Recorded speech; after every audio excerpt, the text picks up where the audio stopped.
Hey everybody, thanks for playing World of Tanks, and thanks for looking at this World of Tanks video.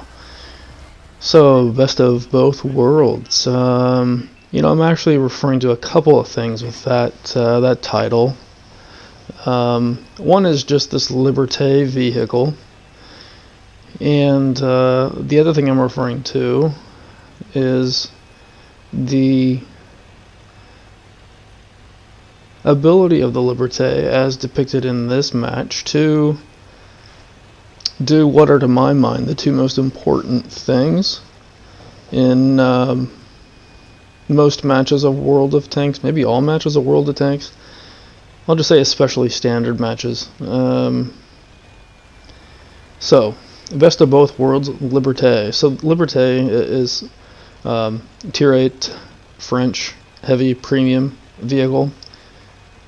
Tier 8 preferential matchmaking, meaning that it never sees higher than Tier 9 vehicles in any of its matches.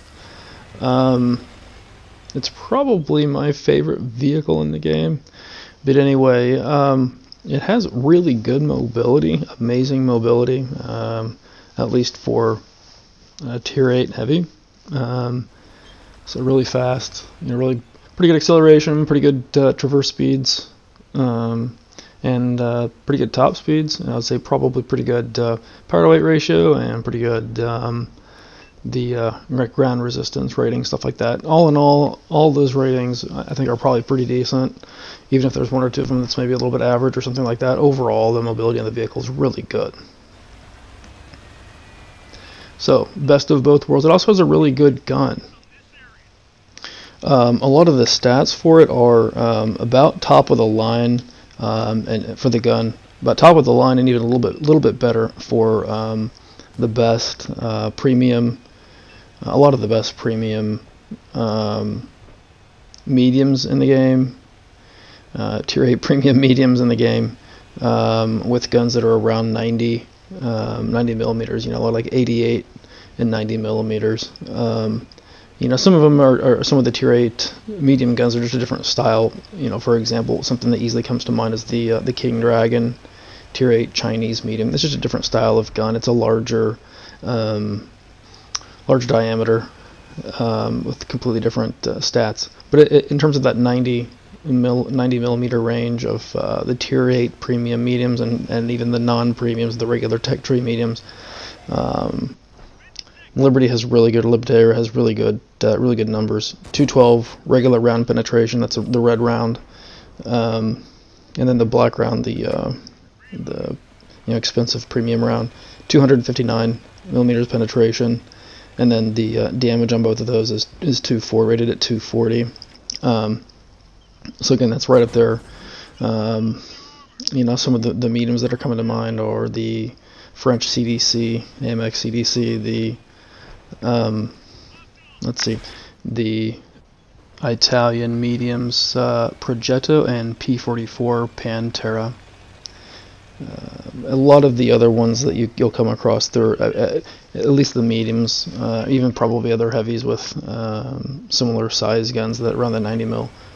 The 212 and the 259 is about the best you're gonna find, and then again the 240 around that size of gun is about the best you're gonna find. Now the reload time, the rate of fire on the Liberté is actually going to be a little bit higher than a lot of those mediums. A little bit faster reload. The aiming time, 2.3, is kind of an average rating, right around in there. Pretty typical, pretty common. Neither really high, neither nor low. The accuracy is 0.32. And that's actually a really good rating for the whole game. I mean, there are a handful of vehicles out there with accuracies that are a little bit better. I think the best is something like, I think that the Tier 10 Grill Nazi or German tank destroyer has like a .27 or something, and that's the highest I think in the game by far that I can recall anyway that I've seen. And there are a couple of like .29s and then some .23s, 0.32. 0.32 is just really good, especially for a heavy. So really good gun. I don't remember the numbers for the reticle bloom, if you will, the dispersion on moving vehicle, or the dispersion on rotating turret. I don't remember those. I didn't look those up. They're not terrible. They're pretty decent. You're playing the game, you can look at that reticle bloom. It's pretty solid as I'm moving around here. But you can see the armor is actually kind of, I guess you could say troll. People use that word, but it'll get these surprising bounces. And part of it is, you know, you can kind of set yourself up for it. You can kind of keep in mind where the enemy vehicles are at, who are targeting you, and you know, kind of use your angles, use the terrain. Like you see what I'm doing here. I'm keeping my whole in terms of trying to stay in position to shoot this mutant. At the same time, I'm using the terrain to keep my hull kind of low there. And here I'm getting the hull more and more low relative to that enemy vehicle over there to my left that was shooting at me a little bit ago. So, best of both worlds. A heavy has a lot of hit points, but those two worlds, if you will, that I'm referring to in terms of the Liberty are the mobility and the gun. Both really amazing with this vehicle. Also happens to have a really good view range. It has the 89 rating or whatever. Really good. The camouflage on it is not very good. So even though you're going to be doing a lot of spotting of the enemy vehicles, you're also going to be getting spotted by a lot of enemy vehicles. In that sense, it's a challenging vehicle to play.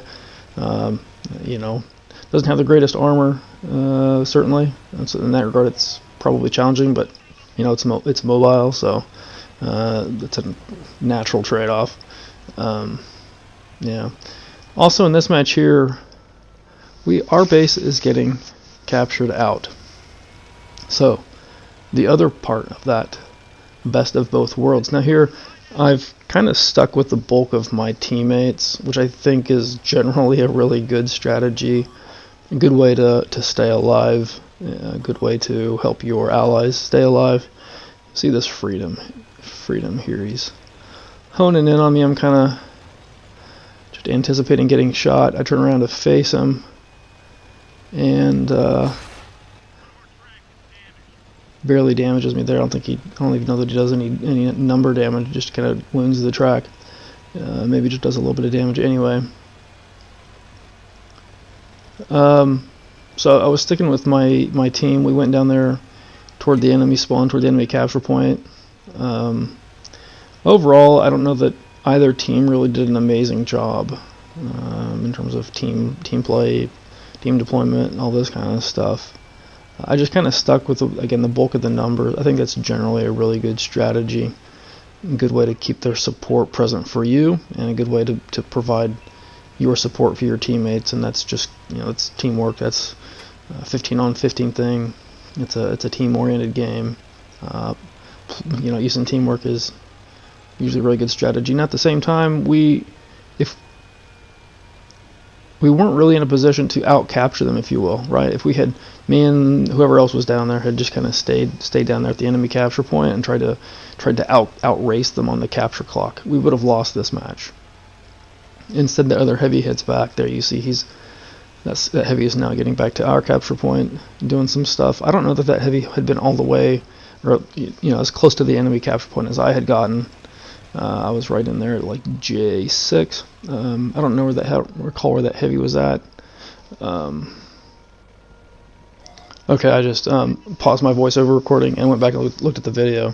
That other heavy had gotten down to as far away from our capture point as H5, and I had gotten actually down to K7, right down there, before either of us started coming back. So both of us were pretty far away. That M103 is not a slow vehicle. I'm pretty sure is what that was. So you saw me know that. Yeah, so I took that medium out. Getting a couple of side shots while that enemy was distracted by my heavy ally. I was able to shoot that guy in the side a couple times. Now this is an interesting little thing here. I think that a little kind of duel. This guy never ends up penetrating me. I don't know much about the T30. I haven't played through it yet. I understand that the Top Gun at least has a really long reload. It's a really big, really high damage gun. It's like 700 some, you know, primary ammo alpha damage. Has a really long reload. Otherwise, I don't really know too much about it. I'm not sure if this is the top gun. I'm kind of thinking it's not the biggest gun. It seems like a little bit faster and a little bit smaller looking, if you will. But yeah, it's a devastating. Any of them are going to do a lot of damage to the Liberté. So, yes, again, as I was saying earlier, I was sticking with my teammates, and I think that that's a really good strategy for the game. Teamwork and all that. The other, as far as I'm concerned, important strategy to kind of always be using, especially in the standard matches or otherwise just in any match with a capture point that is vulnerable to the enemy team, that the enemy team can capture out, and I guess that would be encounter and assault when you're on defense. In any of those contexts, I think that, not losing to the enemy capturing the base is a part of, is a good strategy to keep in mind. A good strategy to hold on to, a good strategy to play according to. This vehicle, I was able to do both. I stayed with the team, went down more or less right next to the enemy capture point, enemy spawn, and turned around and defended the base when I recognized that it was something that we needed to do in order to not lose. Now here I'm getting spotted up, there's only one enemy vehicle, so I'm like, my guess is that he was south, because that's kind of where he was last seen, but I'm not really sure. And there he is. Take just a roving snapshot, and that actually bounces off the front armor. The Freedom armor is amazing. Now here, taking another shot, and I get him for the win. Now where did that penetrate? The Freedom front armor, you can kind of see one in the side right there. So we'll get a lot of looks at this, but that Freedom front armor is really amazing, so I was kind of surprised that I actually penetrated. I was definitely trying to aim for like the bottom turret or the area of the vehicle where the turret connects with the hole. There you can see the round going in, and that final penetration in the armor.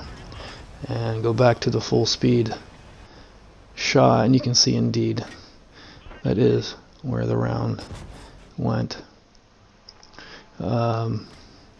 Anyway, I just wanted to kind of show off the Liberté.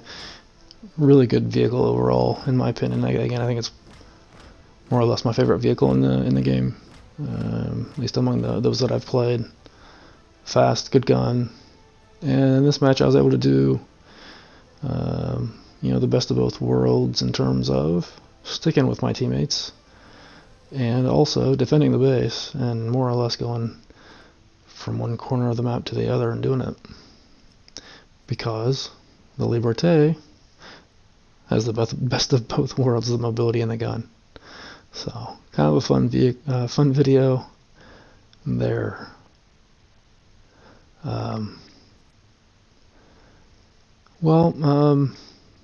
Let me know what you guys think. If you have any thoughts about how the gameplay might have been improved, how I might have done a better job with this tank in this match, definitely let me know. I'd love to get some feedback on that.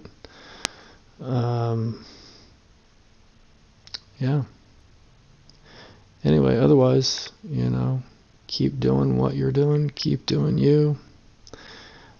Thanks for taking a look at the World of Tanks video here, and as always, thanks for playing World of Tanks.